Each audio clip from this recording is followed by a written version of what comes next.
प्रभु भोलेनाथ की अनोखी लीला।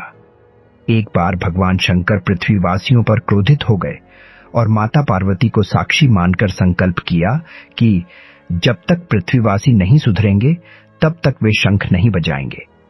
देव जानते थे कि शंकर भगवान शंख बजाएंगे तभी बरसात होगी। इससे घोर अकाल पड़ गया। पानी की एक बूंद तक नहीं बरसी। धरती पर त्राहिमाम मच गया। ऐसे में एक दिन भगवान शंकर और पार्वती आकाश में विचरण कर रहे थे तो उन्होंने एक अजीब दृश्य देखा कि एक किसान भरी दोपहरी में चिलचिलाती धूप में खेत की जुताई कर रहा है। पसीने में नहाया मगर अपनी धुन में बहुत मग्न।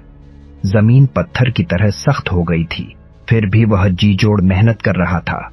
उसकी आंखों में आत्मविश्वास था और उसके पसीने की बूंदों से उम्मीद टपक रही थी।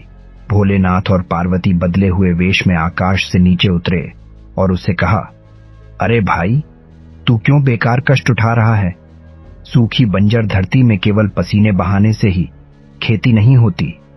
किसान ने हल चलाते चलाते ही जवाब दिया, हाँ, बिल्कुल ठीक कह रहे हैं श्रीमान, मगर हल चलने का गुण भूल न जाऊं, इसलिए मैं हर साल पूरी लगन के साथ जुताई करता हूं। जुताई करना भूल गया तो केवल वर्षा से खेती हो सकेगी क्या? मेहनत का अपना ही परम आनंद है। मैं लोभ के लिए खेती नहीं करता। किसान की बात सुनकर महादेव को भी लगा कि मैं भी तो परम आनंद की अनुभूति के लिए ही शंख बजाता हूं।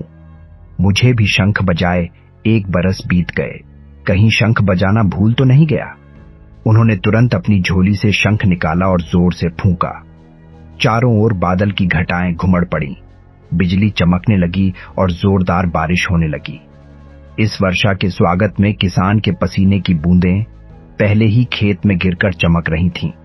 सीख जो हमें इस कहानी से मिलती है, हमारा जो काम है उसे अपनी पूरी निष्ठा से बिना किसी लोभ लालच के करना चाहिए।